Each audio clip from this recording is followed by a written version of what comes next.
Mga kapuso, buhay pa pero tila pinatay na sa record ng Social Security System o SSS. Ang isang miyembro nitong dumulog sa inyong Kapuso Action Man. May kumubra pa nga sa kanyang death benefit lump sum at hindi na siya makakuha ng ibang benepisyo. Iyan ang aming pinaaksyonan.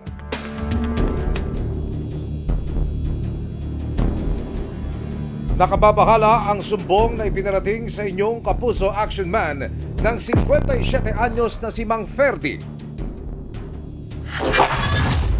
Ay, dinudulog ko lang po ang aking SSS na ako daw po ay namatay noong February 2004.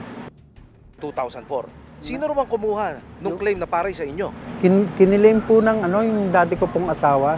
Lumalabas ho sa listahan ng SSS, kayo ay patay. Opo. Nais lang sana ni Mang Ferdy na mag-apply ng disability claim o di kaya'y makakuha ng pensyon sa Social Security System o SSS noong Setyembre 2025 makaraang ma-mild stroke.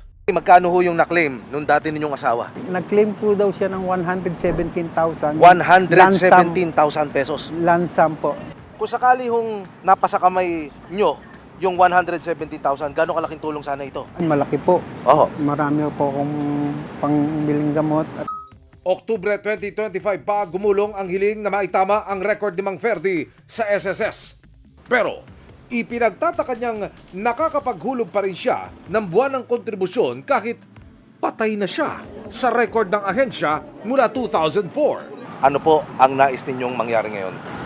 ang nais ko pong mangyari sana po sa SSS, ako po ay nakikiusap sa kanila na sana po ibalik na ang aking SSS para po sa magamit ko sa aking karamdaman.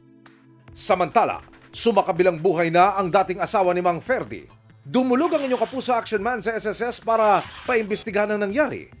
Ayon sa pamunuan, naantag na o naitama na ang death record ni Mang Ferdy sa SSS. Naitama na rin ang bilang ng kanyang buwan ng kontribusyon sa ahensya.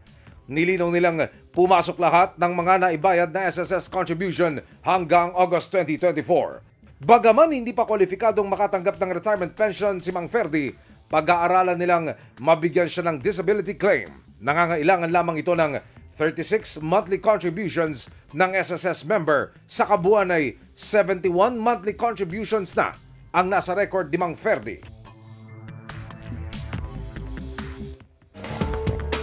Mission accomplished tayo mga kapuso. Para po sa inyong mga sumbong, pwedeng mag-message sa Kapuso Action Man Facebook page o magtungo sa GMA Action Center sa GMA Network Drive, Corner Samar Avenue, Diliman, Quezon City. Dahil sa anumang reklamo, pang-abuso o katiwalian, tiyak, may katapat na aksyon sa inyong Kapuso Action Man.